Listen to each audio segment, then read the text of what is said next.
bem? Eu sou o professor Maico Della Vie, professor de filosofia da Rede Estadual em Curitiba e um dos organizadores da revista Desassossegos, junto com o professor Daniel e o professor Aparício.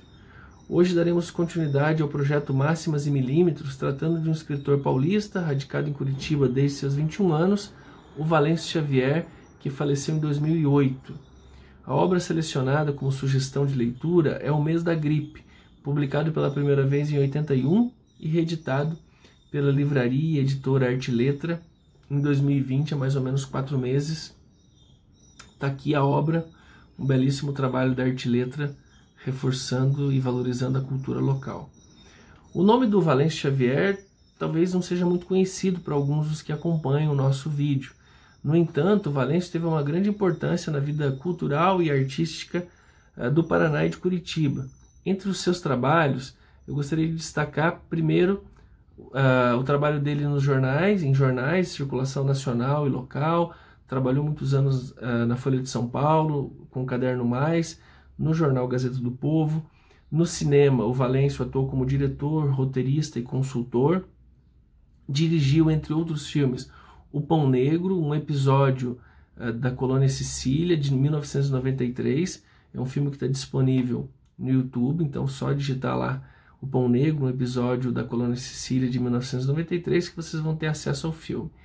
Seus trabalhos na televisão e sua dedicação à cultura local, né? O Valêncio é um dos criadores da Cinemateca de Curitiba, junto com Francisco Alves, em 1975. Em 99, o Valêncio ganha o prêmio Jabuti, que dá uma projeção nacional à obra dele.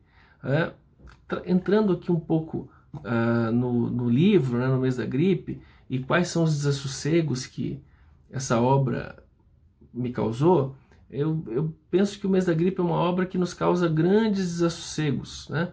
Grandes e bons desassossegos. Desde o título, né? A grafia antiga já nos reporta uma temporalidade e outra. Mês com Z, gripe com 2 P's, né? Outra com relação à publicação do texto no início dos anos 80, outra porque entre as cosmologias internas à obra e o universo que compõe as camadas discursivas que o leitor tem acesso, a gente tem várias divergências, né?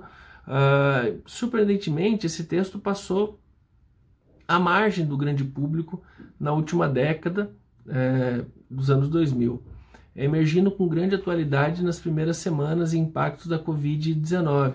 Os preços das edições antigas, de 81 e de 1998, chegaram a patamares pouco acessíveis à maioria dos trabalhadores do Brasil. Para nossa sorte e privilégio, a livraria editora Arte e Letra já estava com essa obra no forno, né, e nos brindou com esse grande presente, né, que a gente vai discutir um pouquinho hoje. Eu vou destacar com vocês aqui alguns elementos que, a meu ver, são importantes no contato primeiro com a obra. O primeiro deles é o que eu chamo de polifonia de vozes internas à novela, né? A narrativa, ela descreve, ela recolhe relatos referentes a 3 meses do ano de 1918, né? Veja que se a gente inverte o 8 e 1, nós temos 1918, ano da gripe espanhola, a que se refere o mês da gripe, e 1981, ano da publicação da obra. O primeiro mês, o mês de outubro, ou outubro com 2 T's, é o mês que fala de alguma coisa, esse alguma coisa entre aspas, né? Quando você abre ali o primeiro capítulo, tem lá alguma coisa. Essa alguma coisa já se percebe na primeira frase, né? Que a paz está interrompida. Ela está interrompida em função de algo que se avizinha lentamente, que promete sérios impactos, mas que, a partir da percepção de cada um dos personagens e recortes, a gente não sabe muito bem quais serão esses impactos. O segundo mês, o mês de novembro, intitula-se O Mês da Gripe, né? Então é o capítulo mais extenso da obra e ele vai intercalando-se diversas vozes que compõem a unidade temática principal, que trata justamente dos impactos da gripe espanhola na cidade de Curitiba. A percepção de uma personagem, por exemplo, que teria vivido um momento histórico, que aconteceu lá a gripe espanhola em 18 e décadas depois se põe a narrar o vivido. Os posicionamentos explícitos dos jornais do Comércio e Diário da Tarde, que publicam, cada um à sua maneira, as versões do impacto da gripe para a vida da população, o modo como a moléstia é incorporada pelo comércio, né, e pela propaganda, alguns a favor com a venda de remédios, outros contra, instigando no isolamento social. As lembranças de uma Curitiba cujos resquícios são quase imperceptíveis para nós hoje, né? As camadas narrativas que representam muito o posicionamento do senso comum e da ciência, né? Os relatórios do Dr. Trajano Reis e as propagandas de supostas curas milagrosas por meio de benzimentos, por meio da superstição, etc., né? Práticas aí não muito ortodoxas. O último mês é intitulado mês de dezembro, e aí tem como ali título a última letra do alfabeto. Mostra que aos poucos a vida dentro para os personagens ela começa a força, né, retomar uma certa normalidade numa atmosfera ainda pouco normal. Eu gostaria de destacar com vocês que o livro ele se trata de uma literatura um tanto quanto experimental. Por que experimental? Porque dentro do texto nós temos múltiplos textos, múltiplos personagens e narrativas que a princípio são díspares e que ganham sentido no todo da obra, né? Então é um livro que você pode abrir em qualquer página e dentro daquilo que está posto, uma foto da cidade de Curitiba antiga, um recorte de jornal, uma poesia, um pequeno texto, né? Uma narrativa testemunhal. Cada um desses recortes valem por eles mesmos, mas ganham um sentido no todo, no modo como foi organizado pelo autor, né? E por fim também aponto um elemento do início e outro do fim da obra. O primeiro é a epígrafe, né? O Valêncio começa o livro, O Mês da Gripe, com uma epígrafe citando aqui o Marquês de Sade. Vou ler para vocês. Vê-se um sepulcro cheio de cadáveres, sobre os quais se podem observar todos os diferentes estados da dissolução, desde o instante da morte até a destruição total do indivíduo. Esta macabra execução é de cera, colorida com tanta naturalidade que a natureza não pode ser nem mais expressiva, nem mais verdadeira. E ao final da obra, na penúltima página, tem uma tabela em que o autor resgata aqueles que são as mortes pela gripe. Então, é uma espécie de censo do ano de 1918, da população de Curitiba e dos subúrbios. Curitiba, à época, tinha 73 mil habitantes, e aqui nós encontramos o número de nascimentos, casamentos, óbitos e óbitos por gripe, né? Não é demais reforçar que a obra 120 Jornadas do Marquês de Sade, 120 Jornadas de Sodoma, ela termina do mesmo modo que o Mês da Gripe termina, com uma tabela explicitando qual foi o saldo das 120 jornadas, né? Então aí é uma literatura que se filia a uma grande tradição literária maior, né? Então aí nos fica o questionamento, né? Que a postura de descaso diante da iminência da morte, que é extremamente representada por meio dos posicionamentos do senso comum, mas também da verdade mascarada por meio dos veículos oficiais de comunicação à época, ela é uma postura muito semelhante, ou ela revela muito de caracteres profundos de patologia de uma sociedade doente como a nossa. Então é um livro extremamente atual para uma reflexão em tempos de pandemia.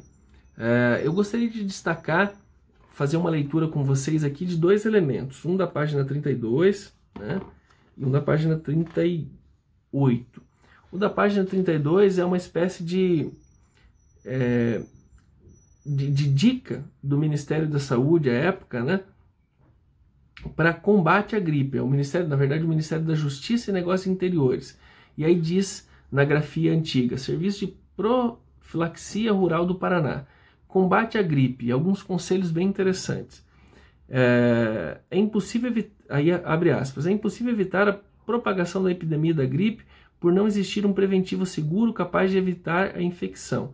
Aconselhamos, contudo, o seguinte: tranquilidade, né, e confiança nas autoridades, não fazer visitas e evitar o contato com os doentes da gripe, evitar toda fadiga ou excessos físicos, fazer refeições leves e horas certas, tomar um laxante a cada 4 dias, fugir das aglomerações, sobretudo à noite, evitar o uso de bebidas alcoólicas, lavar a boca, nariz e gargarejar com água salgada ou com água salicilada a 1/200 de manhã e de noite, e os conselhos continuam. Veja que várias das dicas de profilaxia se assemelham muito àquilo que a gente encontra diariamente, né, nos jornais, com orientação para que a gente evite o contágio em massa da Covid-19. Né? Então, muito interessante aí a atualidade do texto. E na página 38, né, tem um texto muito interessante que diz assim: a homeopatia também cura. E aviso, né, diz, abre aspas, a homeopatia, o espiritismo e as ervas não curam a gripe, como nenhuma outra moléstia infectuosa ou parasitária, que seria um texto referente ao Dr. Heráclides de Araújo. Na homeopatia está a salvação do gênero humano, a segurança das sociedades, a saúde das famílias, a garantia do médico consciencioso e o complemento e a certeza da arte de curar. Né? E aí, um testemunho da Dona Lúcia, que supostamente é uma personagem que teria vivido em 1918 e na sequência se põe a narrar, a partir de suas memórias, os impactos da pandemia. Né? Ali naquela casa morreram 7. Era o pai chegar de um enterro, já tinha de levar outro filho para o cemitério. Ele mesmo fazia os caixões. No fim, faltou madeira.